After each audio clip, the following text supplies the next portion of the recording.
আসসালামু আলাইকুম। আশা করি সকলে ভালো আছেন এবং সুস্থ আছেন। আজকে আমি তৈরি করছি আম এবং টমেটো দিয়ে মসুর ডাল। এই গরমের সময়ে আর গ্রীষ্মের সময়ে আমের যখন অ্যাভেলেবল আছে তখন টমেটো আর আম দিয়ে যদি এভাবে ডাল রান্না করা হয় না, বেশ দারুণ লাগে। আসলে ডালটাও একঘেয়েমি হয়ে যায় আমরা একঘেয়েমিভাবেই রান্না করতে করতে। এজন্য প্রথমে মসুরের ডাল হাফ কাপ পরিমাণ নিয়ে নিয়েছি। আগে থেকেই ভিজিয়ে রেখেছিলাম। চেষ্টা করবেন একটু ভিজিয়ে রাখতে, তাহলে ডালটা সুন্দর মতো গলে যায়। আমি এখানটায় ডাল ধুয়ে প্রেসার কুকারে দিয়ে দিয়েছি চটজলদি তৈরি করার জন্য। দিয়ে দিয়েছি একটা পেঁয়াজ কুচি, 4টি কাঁচামরিচ, দিয়ে দিয়েছি তেজপাতা এবং দিয়ে দিচ্ছি স্বাদ অনুযায়ী লবণ। এখানটায় অ্যাড করে দেব জিরা গুঁড়ো। আপনারা চাইলে এখানটায় জিরা বাটাও ব্যবহার করতে পারেন। এর মধ্যে অ্যাড করে দেব আদা বাটা হাফ চামচ পরিমাণ এবং রসুন বাটা হাফ চামচ পরিমাণ। আপনারা চাইলে রসুন বাটা স্কিপ করতে পারেন। আমি এখানটায় স্বাদ যাতে আরেকটু বাড়ে এই জন্য রসুন বাটাটা ব্যবহার করেছি। এবার এখানটায় দিয়ে দিচ্ছি সামান্য পরিমাণ তেল। খুব বেশি তেল দেওয়ার প্রয়োজন নেই, সামান্য পরিমাণ তেল দেওয়ার কারণে এটি খুব সুন্দরভাবে স্মুথ একটা মিক্সচার তৈরি হয়ে যাবে। আমি প্রেসারে সিটি হতে দিয়ে এখানটায় টমেটো একটা কেটে নেব স্লাইস করে। আশা করি এই রেসিপিটি আপনাদের ভালো লাগবে এবং এই গ্রীষ্মের সময়ে যখন আমাদের হাতের নাগালে আমের সিজন এবং টমেটো পাওয়া যাচ্ছে, তখন কেন এভাবে আমরা ডাল খাবো না।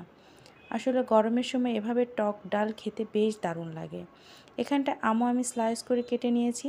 আমটা একটু মোটা মোটা করে পিস করে নেবেন, এতে করে টেস্ট ভালো লাগবে। খুব বেশি যদি টক হয় আম, সেক্ষেত্রে আমের পরিমাণটা কমিয়ে দেবেন।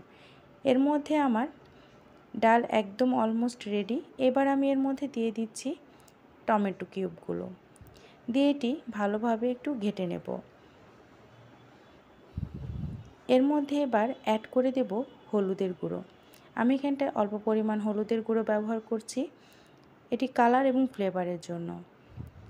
সুন্দর করে এবার এটিও ভালোভাবে মিক্সড করে নেব। মিক্সড করে নেওয়া যদি যখন কমপ্লিট হয়ে যাবে, তখন এর মধ্যে অ্যাড করে দেব যে আমগুলো আমি কেটে রেখেছিলাম, সে আমের স্লাইসগুলো। আর আগে থেকে আমি একপাশে পানি বয়েল হওয়ার জন্য রেখে দিয়েছি। চেষ্টা করবেন ডাল এভাবে একটু ঘেটে নিয়ে গরম পানি অ্যাড করে দেওয়ার জন্য। আপনি যে পরিমাণ ডালে পানি দিতে চান সে পরিমাণ অনুযায়ী পানি দেবেন এবং একটু পরিমাণ বেশি দেবেন। এখানে অলমোস্ট আমি এখানটা পানি দিয়ে দিয়েছি।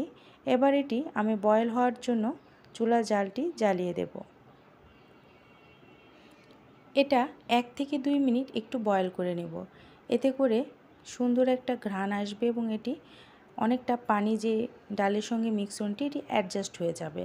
এবার আমি একটি পাত্রে দিয়ে দিয়েছি সামান্য পরিমাণ তেল, দিয়ে এর মধ্যে পেঁয়াজ কুচি এবং রসুন থেতো করে দিয়ে দিয়েছি। এর মধ্যে এবার অ্যাড করে দেব 5 ফোড়ন।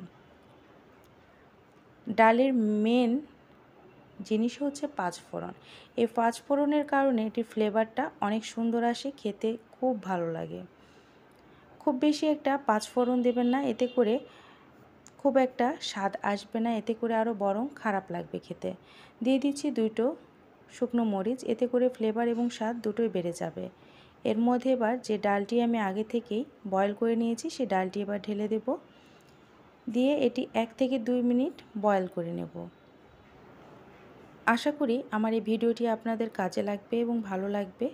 যদি এই গ্রীষ্মের সময় এভাবে ডাল তৈরি করেন, অবশ্যই এই রেসিপিটি ট্রাই করবেন। শুরু থেকে শেষ পর্যন্ত এই রেসিপিটি ট্রাই করবেন, আশা করি সুন্দর একটা ডাল তৈরি হয়ে যাবে।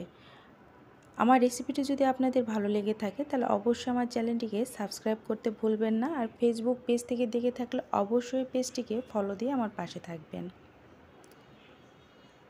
আশা করি সকলে ভালো থাকবেন এবং সুস্থ থাকবেন। আবারও দেখা হবে। আল্লাহ হাফেজ।